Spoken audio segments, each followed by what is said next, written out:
Welcome to Big Blend Radio Success Express Show, where we talk about business, leadership, and career development.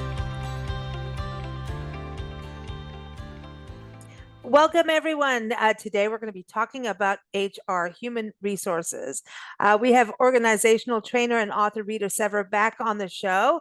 She is the author of Supervision Matters, 100 Bite-Sized Ideas to Transform You and Your Team. And her latest book is Leading for Justice, Supervision, HR, and Culture. We're so glad she's always here on Big Blend Radio, but she went overseas and said, I'm going on vacation, y'all. And so we're going to catch up. I want to hear a little bit about it. But go to supervisionmatters.com. But welcome back. How are you, Rita? Thank you, Lisa. It's great to be back. I'm doing great. Thank you. You know, you went away. You went to Europe. Yes. And then we had this, okay, we're going to talk about HR, the good, the bad, the possibilities, right? And then you send me, here's all these notes. And then we're like, we better cut this up. So I don't know. I think this vacation got your brain like going. Is that what happens? You take a break? Yes. Yeah. She's all fresh. She's like, let's go. And I'm like, okay, whoa, man. All right. So this is great. So we're going to talk today a little bit about HR, what it is, even when an organizational should actually look at having an HR person, and talk a little bit about your background in that, because that's what I think is so interesting. You talk about supervision, but it's mostly organizations, nonprofits, right? That we're looking at, which gets overlooked a lot. It's kind of like everybody just jump in, but that can get messy, right? It can get messy. And, my background is in nonprofits, but most of HR, they don't care if you're a nonprofit or a business. It's the same in terms of laws and practices, good practices. So, listen up whether you work for a nonprofit or not. Okay, so that's a really good point, because really the employee wants their paycheck on time. They want rules to be followed. We don't want harassment. We want these manuals. We want the training. We want all of that to happen so everyone has a productive and happy work life. And then the company or the nonprofit, because it's really a nonprofit, it doesn't really matter if it's a nonprofit or not. It's about how the culture Care is. of people, right? Yeah. It is interesting. I just reread, to be clear for this podcast, how the idea of personnel started. And it started in the late 1800s when social worker women, primarily, exclusively women at that time, started paying attention to industries and factories where women and children were being exploited. And they brought awareness and started building a practice that would support employees. Wow. And then later, it not only expanded to all different kinds of organizations, but also during the World War II, especially, they looked at bringing women into the workforce in a way they hadn't been for a long time. And how do we get the most for our money? So that's how it sort of became both supporting the employees and the organization, which is part of what's tricky about human resources, because you have to have an awareness of both. How to meet the bottom line, whether the bottom line in a nonprofit is the mission, in a for-profit, it's going to be the bottom line, the financial bottom line. But how can you do that and keep employees engaged, productive, safe, happy? Well, I think even in a nonprofit, it's still a business, right? You still have to look at your money going in and out. You may, it is still that you have to follow the laws. Yeah, and it's really, you're not paying taxes. That's the difference. Right. That is really the difference, right? And you're working for this good cause, but we're also seeing these other kinds of corporations that are not quite a nonprofit, but they're still a corporation, right? That are for like the public good. I've been talking too much to my friend in England who works in the nonprofit sphere. Now I've got like British terms in my head, so I need to watch how I say this. But we have a lot of English people that listen to the shows too, so that's okay. Right. But well, I mean, here we have B corporations in the United States. That's it. That's the term. Thank you. Right, which are social sector focused, but they are corporation and privately owned. Yeah, it's interesting to think about how who does what, and you know that Nancy and I do our tour thing, our Love Your Parks tour, and things are changing on that level too. And it's like, when do you make that decision? And you can be really small. So, yeah, tell us, like, I want to get into, when does a company need HR? Obviously, if it's mom and dad running an ice cream shop, you probably don't need an HR person to Right, um, go between the husband and wife. That's not going to work. Good luck. Oh, that's a whole other thing. A family business can, exactly. oh, maybe you do need somebody in there to balance everybody out. But let's get to that. But let's start a little bit on your side. What led you into the world of HR, and tell us a little bit about the beginnings? Right. For me, I actually stumbled into the world of HR. I did not aim for that career, but I certainly embraced it once I found myself in it. I was working for a small nonprofit. There were about 8 employees. And one day the executive director came in and said, "We just got this huge grant. We're going to double our staff. So we're going to have 16 instead of 8." And she Wow. said, "I need somebody to hold these personnel files. Who wants to do that?" That's how small grassroots organization works. We've got this many people. Who's going to do this new task? And I thought that sounded interesting. So I raised my hand and I became the HR person.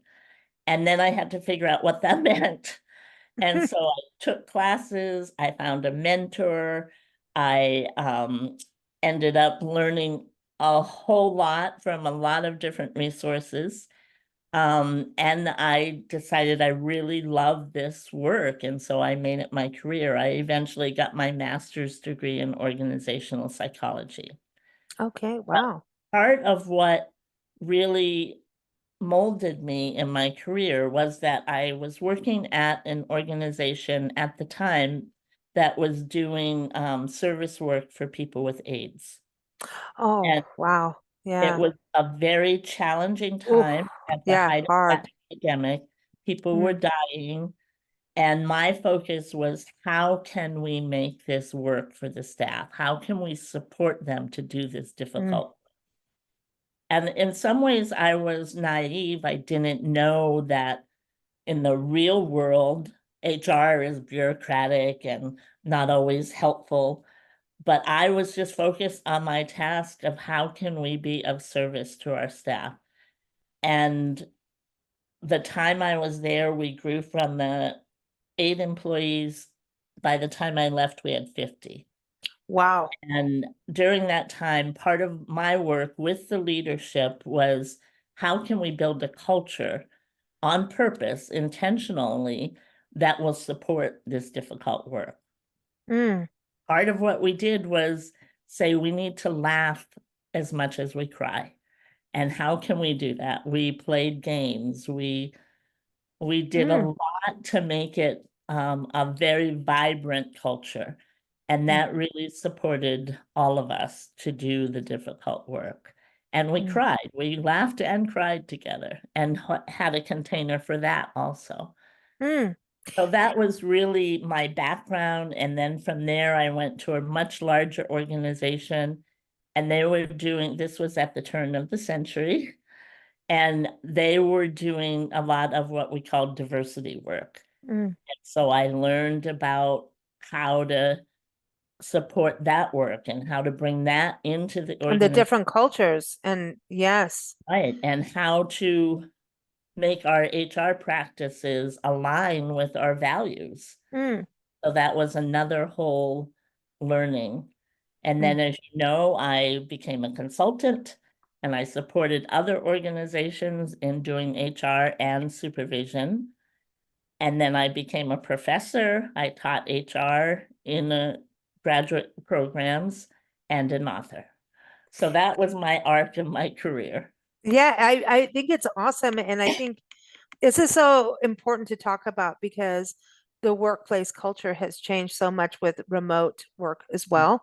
So, Yeah. and I think in smaller organizations, that is a tendency of, like, you don't have to come to work. I have a friend who sadly passed. And he, especially during COVID, he had a nonprofit that he um, took over, and it was about cleaning up a community, greening it up, but also was very much about the diversity side too. He brought that in that social justice for neighborhoods that were impoverished, that didn't have trees, didn't have the environmental stuff, because Right. it's like, you're the poor neighborhood, you don't get trees, things like that. You don't get composting. You don't, which means their health issues went up. Right. And so he was really about like putting all of Environment. it. He says if the environment needs you, we have to help the people to help the environment, and vice versa, right? Right.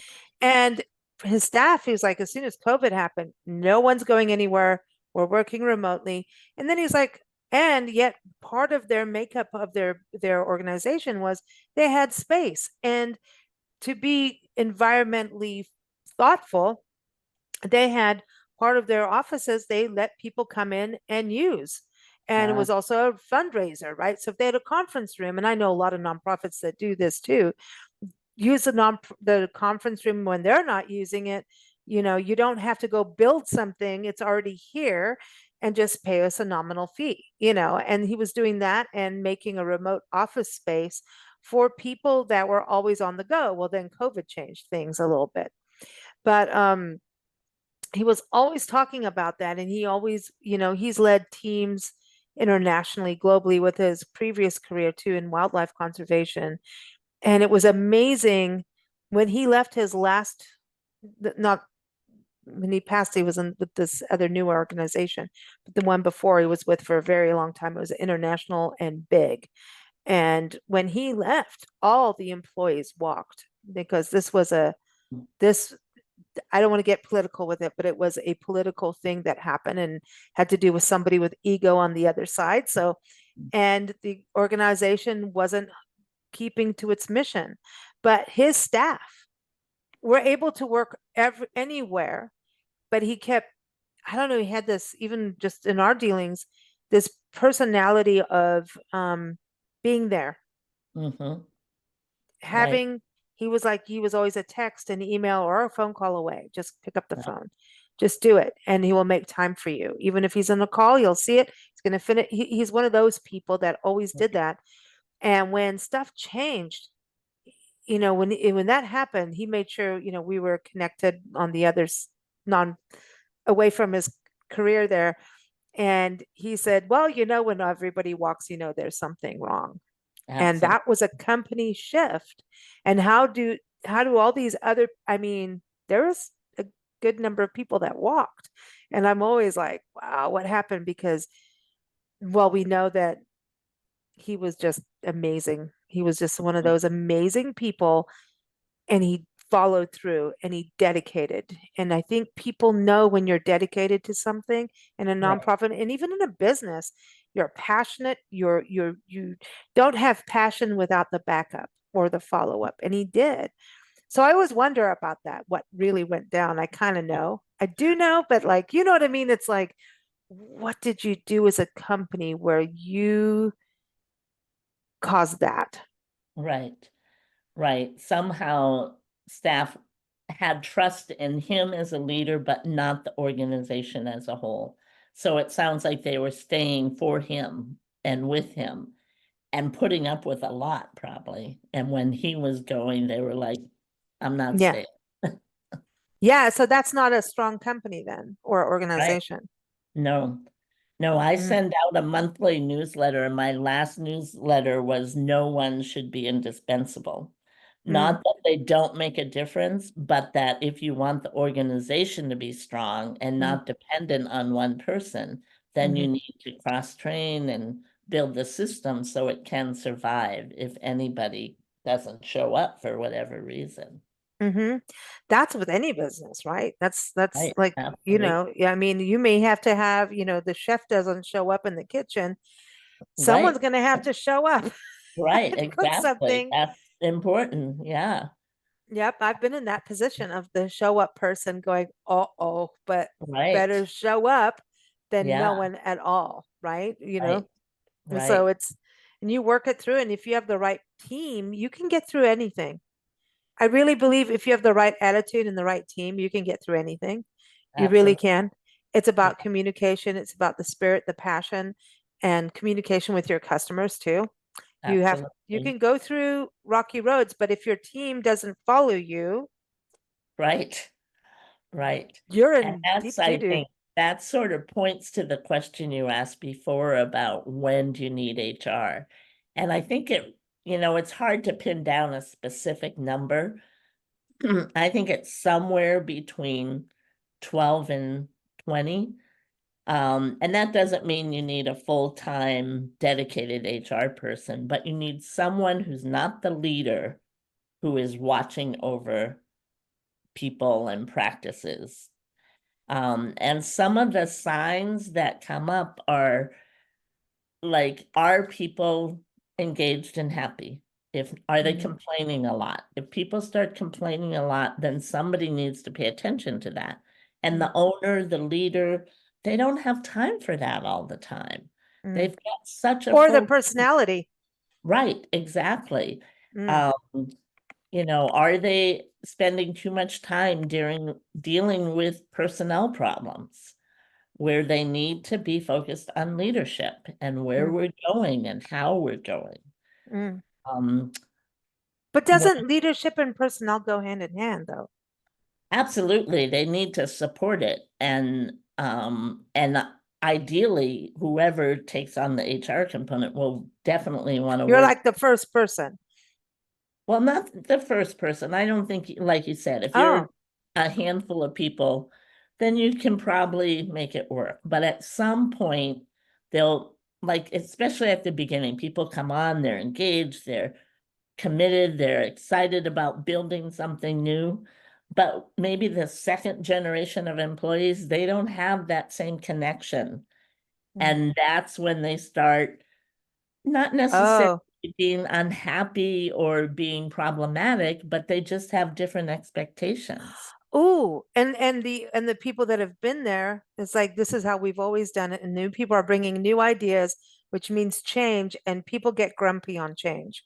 Absolutely. Yet, And change that's has where to it happen. also starts being a sense of us and them instead of we're all in this together.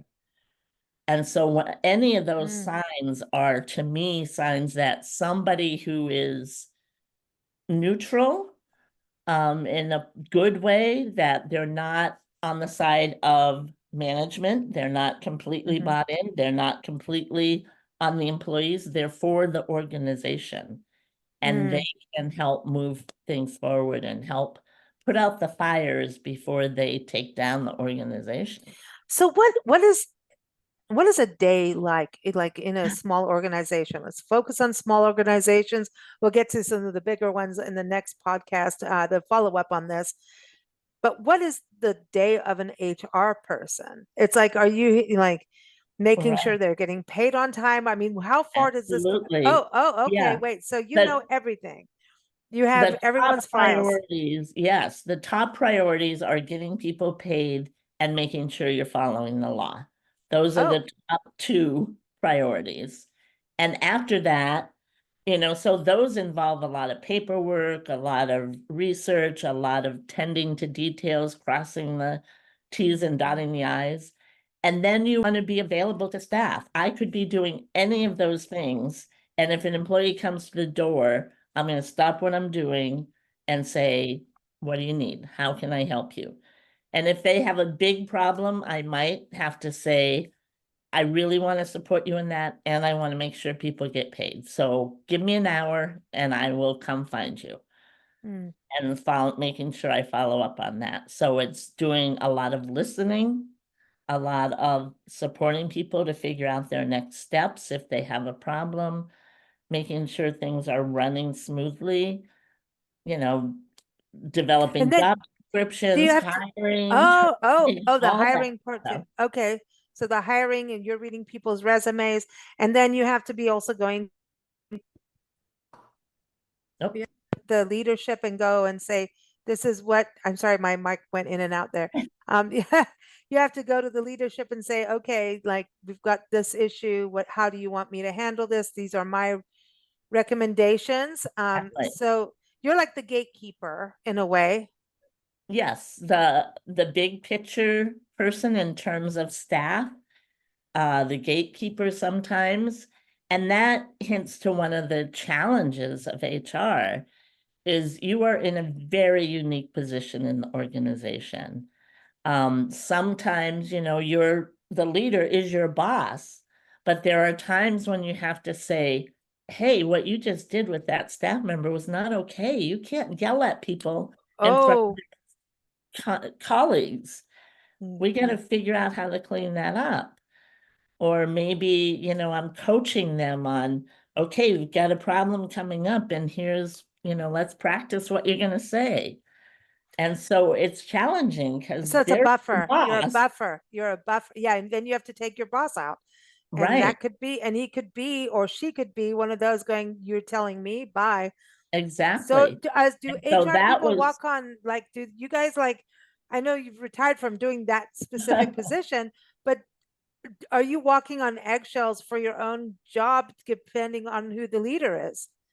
you could be, absolutely. Oh, And in some places that is absolutely a critical challenge. And sometimes, it's a big problem if the leader's the one harassing people and you're supposed to be stopping harassment, but they're your boss and they say, wow. don't go there. That puts you in a very difficult position.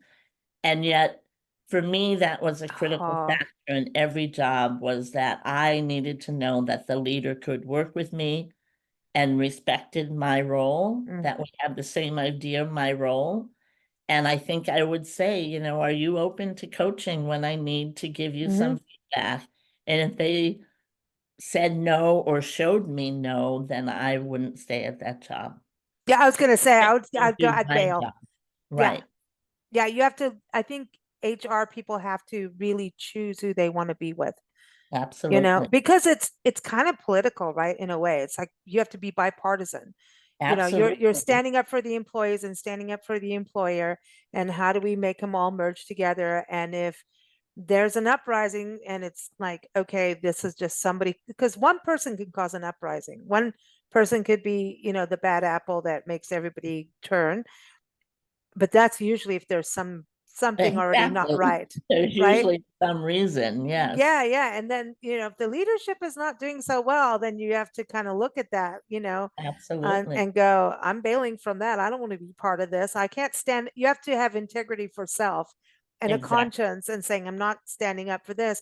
And I think the Me Too movement really showed some examples, right? And it Absolutely. wasn't just on companies. There was nonprofits and there's some big ones that came Absolutely. up. I mean, Yeah. I still look at this and the whole Epstein thing and all of that. I mean, I look at this going, holy cow, how many HR people kept their mouths shut and how many of them Exactly. That's exactly my question at the time too was, whoa, there was a lot of complicity going on here. somebody was getting paid off? I mean, They're that's, literally, or like you said before, they were afraid they'd lose their job. yeah. And And it's is challenging. And that's part of why I said HR is in many ways a lonely position mm, because you can't be friends with anyone on the job. Because if I appear to be friends with my boss, oh, looks like I'm on their side, or the staff think I'll take their side. And the same with employees. If I go out to lunch with some people and not others, then they think I won't be able to be impartial. And oof. so it's a very lonely position. I had to develop friendships with people outside the organization because internally I had to be aware of the perception. I could be friendly and connected with everyone, but I Mm. couldn't, invite people in and shut the door. People would assume I was talking about And them. sometimes also somebody's also 100% full of it and try Mhm. to con you too. Like, oh, let's go out to lunch, and they're just trying to smooth you over to get you on their side of something too, right? Absolutely. Yeah. So you Because have to there's be really games. There's careful oh, that way. Yeah. So it is a challenging and a big job wow. when it's done well, especially because So it is one of the things, one of the bad things that I wanted to just touch on is when staff don't trust HR, whether it's a big organization or a little one, could be 10 people. If one person has the role of facilitating HR, but they turn around and gossip about staff, it's out Yeah. the window. Nobody's going to trust them. And Mm, I want to be clear that most HR people are very well intended and walk this tight job very well. But there are some that, for their own preservation, perhaps, or their own personality, they can't do it. mm. Yeah, it's wild. Yeah. I mean, some people are just really creative people that start something and they know how to do that really well, but they're not good at the rest of it. You Right. know, it's like in our Yeah. business, Nancy runs the books for a reason. Right. I know how to Right. do them, but that doesn't mean I should be doing them. Yeah. They're, And I've had people tell me that's why I hired you, because you can do the people stuff. I can't. yeah, and that's Great when okay. we both understand that. Yeah, yeah. I know people are like, okay, I can do this kind of thing, but I don't ask me that. I'm not Right. I'm gonna misbehave over here. And so then we know don't do Right. this. That's the most Exactly. and that's So, the thing is you listen as a HR person. You listen and you can make decisions and look from that level. right, Wow, that's amazing thinking about it because I don't think people they just go, oh, the HR person, and then do you go to they have to feel confident in you to right, go, right. and there's Per all sorts of people, reasons to come to you beyond the uh, paycheck. absolutely. And, I have a section in my Leading for Justice book where I tell some stories about, people telling me, why in the world would I go to HR? Mm, Because they have that sense of they're bureaucratic, they're not helpful. If I have a problem, they're just going to back up management. And that breaks my heart because mm, that's not what HR should be. The mm. worst story I ever heard was someone who actually said that the worst part of my bout with cancer was dealing with HR. And I was like, oh my God, that's horrible. Yeah. That was, in a small organization, but they just could not get the support they needed. So the small organization, which is pretty much what we're focused on, I know we'll get into it when it gets even bigger because then it's like multiple people and you can have a whole department of HR, and then the HR has to watch over the HR. That gets into all, so we'll do that next. But just even that, about paid leave or someone's died in the family, and there's laws, especially California. You guys have a lot of protective laws for employees, which is great. But if you and I've seen all kinds of things, just I've seen things where a company will make all their employees say a prayer and hold hands together beforehand. And I was like, whoa. Right, So, but that's probably okay if that's part of your, like, this is our company philosophy. And if you don't agree with it, don't come here, right? Or well, like, it and I depends. mean, I'm talking about a small organization because I was Right, like in shock about that. Like, you're gonna make people pray in I mean, is it just a right, typical, I mean, exactly. I think that it would have to be very small to be able to do that, because there are federal laws about oh, discrimination against religion. And I think those okay. kick in at least at 15 employees and maybe even 5. I think 5 actually. So it has to be very small to be able to do that legally. And even beyond the legality, is that really the culture you want to build where you're forcing people to be like-minded? Oh, oh, Um, you yeah. know, I'm okay with let's gather for a moment of silence before we start the day. Fine. That's a But good balance. That's perfect. yeah, but praying in a specific religion, I'm no. Okay. What about, okay, so I've always been curious about this. What about churches? Because they're a nonprofit, right?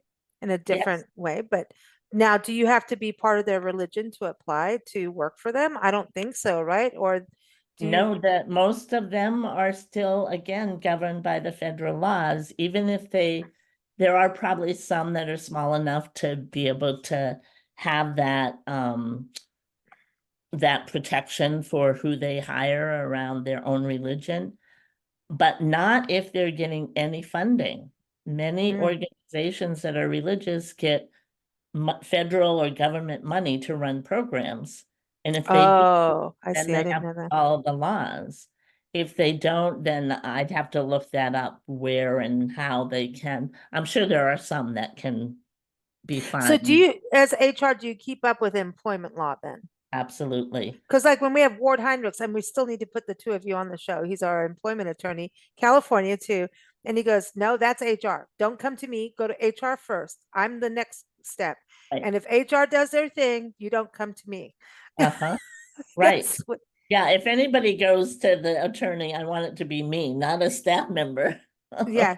Yeah. Because he's like, there's steps, involved. Absolutely. And a lot of times he's all about making sure the HR department has the law, right? Absolutely. So is that something, do you, I don't know if that's a big or small. I mean, you all have to keep up with the laws. So do you often work with an attorney, or do you, is part of your job?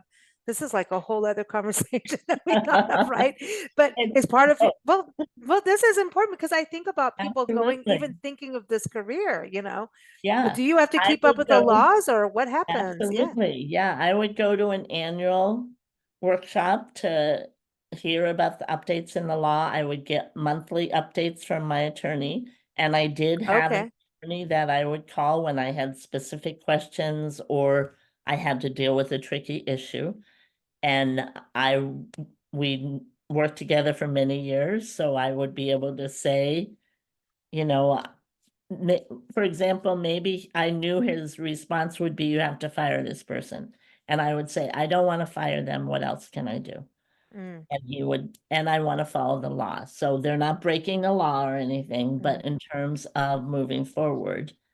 mm. And of course, other times, sometimes he would say, you gotta, I know you don't want to, but in this case, you have to.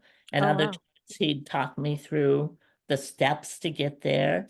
So both of those are important because labor law is in many ways the foundation of HR at this point in time. Mm, Because if people don't feel safe and know that the law is being mm, followed, then that's going to be a very hard workplace, a very mm, challenging workplace. People are going to be nervous, like mm. me too, again, when other employees saw what was happening with people being harassed, they would not feel safe. And so that's like the bottom layer of And when HR. it happens We in build on public, your company is tarnished. absolutely. And Hmm. even more so when it happens and it comes out that it happened and then nothing was done. Oh, There are many cases where it comes out that I complained 5 times and nothing was done. And then when oh. it does become public, that's even worse So than you when, have to nip it in the bud and even try to get it before there's a bud. right, right. Do You're I kind of like blame the you? hound dog running around. Like I don't mean your dog, but you know what I mean. You're like you're sniffing out like the Absolutely, vibe. If you can feel tension, you can just see like the one person rolls their eyes at this other employee. You already know, okay, something's up. absolutely. We need to figure out what it is and call them in. And so no, I didn't. So you did the firing. I didn't know that HR did the firing. Well, I didn't Wow. usually do the firing myself, but I would support the managers to do the firing. And the same with hiring. I Mm, would hire my own staff, but other managers would hire their own staff. So in a small company, I might do it all, but okay. when there are other managers, then I would support them to do that. The hiring thing, I mean, the firing part's gotta suck. It does. I always, when I That's taught HR horrible. in graduate school, I would say, if you ever get comfortable firing people, it's time to move on to a different career. Yeah. Well, remember I told you, I think it was the last time we spoke and it was off air.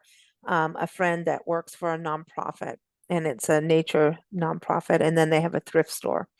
And the thrift store supports the nature nonprofit, right? And the nature nonprofit is not doing as good as what the thrift store wants it to do, and has Ah, kind of been falling. They have this new executive director that doesn't go to the events and speak and do, she mhm. bails, right? And then decided to fire the one key person that was raising the money, and fired him by email, and Oh, attached everybody in all organizations oh both no. in the email so they could all publicly see and see this, that she fired him. Oh, that's And cool. well, what do you think he did? He went to the local newspaper with it, Right, because she also said things that he could counteract and go, well, this is he could, it was bogus. right, And it was like she never showed up for anything. And so my friend working there was just the thrift store. It's like a part-time slash volunteer. She's retired. And now she's looking at what she was really supporting was, this conservation thing. And right, so now she's like, and she's kind of sticking around just to see what happens. And because she also right, wants to, she cares. And now she's like hoping people would get on it and get rid of this woman in the nonprofit. That's the other thing. Can HR, even in this really, it's a small organization. There's a few here and a few here running a thrift store. So can the HR eventually say, we need to get rid of the top dog? Because what she did was wrong, I think, right, personally. right. Yes, again, that's very tricky. One of my jobs, I actually worked with the board of directors because nonprofits have a board of director. And we Mm. instituted a dotted line on the org chart that led me to HR or to the board when necessary. That Oh. almost never would I use it. But again, I was working in partnership with my ED, and they said that makes sense. If I do something outrageous, you need to be able to deal with that. Mm-hmm. And so that's what you'd have to do is go around your own boss to the board. And if they did not support you, you'd probably have to leave because you would have burned your bridges. But that's Wow. absolutely, yeah. So And the you're really bottom on the line, eggshells, no matter what, how you look at it. You're in a rocky position you're in a as a H. tricky position sometimes. Yeah. Hopefully not when everything's working together for the good of the mission, then there's no eggshells. But It's I think all, it's this not is, easy, but it's clear. but this is something, we're talking about for leaders, right? And this podcast is primarily for that. It's something for also employees to kind of realize what you go through too, and for them to maybe realize how to maybe maneuver better, and when to go to, don't wait till it gets bigger, right? Right. Right. Absolutely. And But I that's think hard in part of harassment. That's hard in harassment though, isn't it? But Because that's part of why prevention is so critical. That, if you're doing annual trainings about harassment that are real trainings, not just go online and check the box, but actually having discussions, then you're telling the staff that I mean it. I want to hear about this as soon as you're uncomfortable. Mhm. And then that makes it more real. Whereas if you just say, check the box that you went to the training, then you're sending the message that we're just complying with the law. I don't care if you really do this Mm, or not. mm.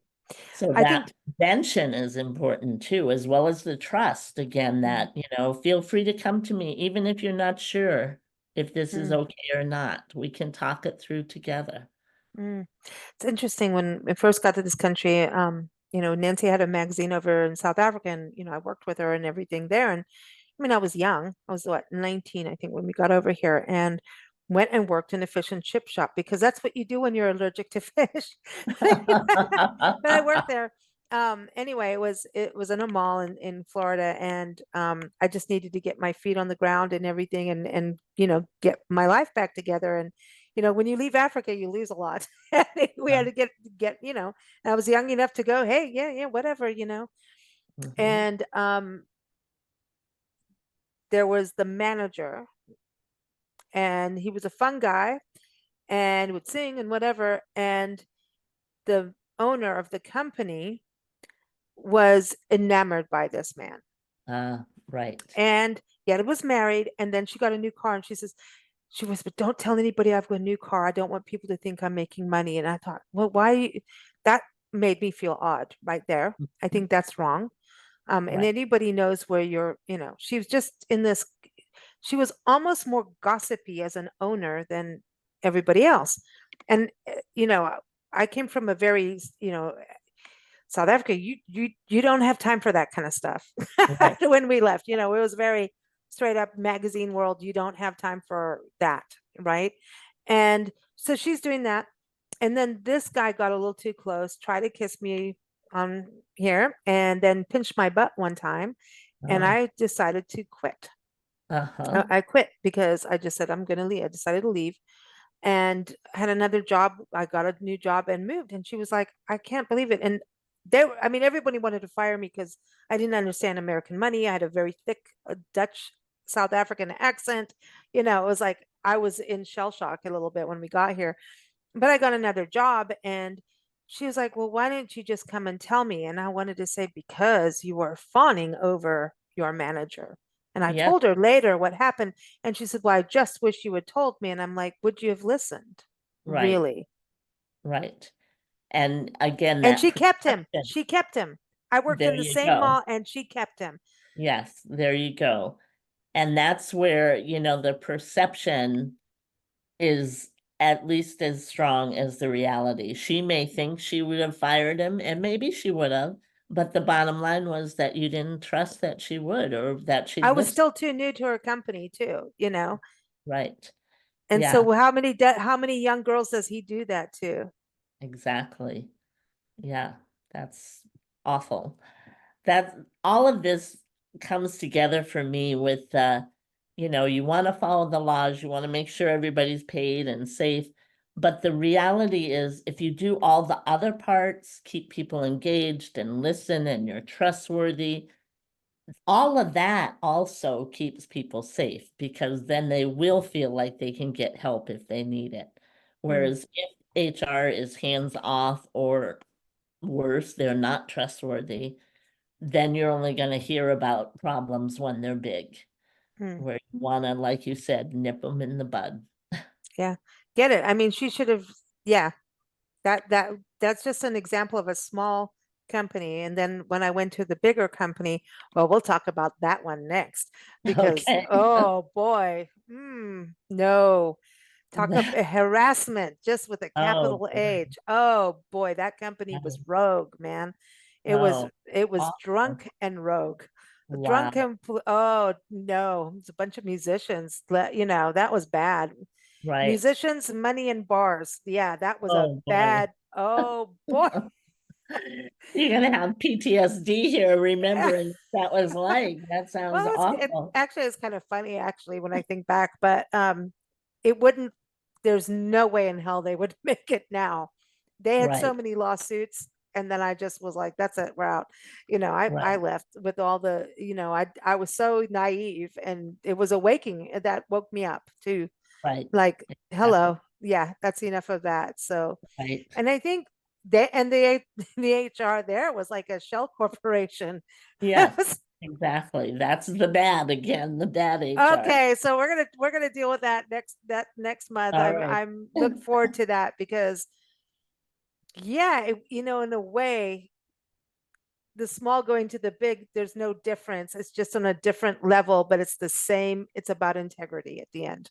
Absolutely. Yeah. And what is your purpose here? Are you wanting the long game where you're engaging employees and keeping them? Or are you just wanting to make a quick buck and you don't care if people stay or not? Mm. Yeah, that's not good on either nonprofit or business side. A Exactly. quick butt doesn't, that's not excellence. No, it's not.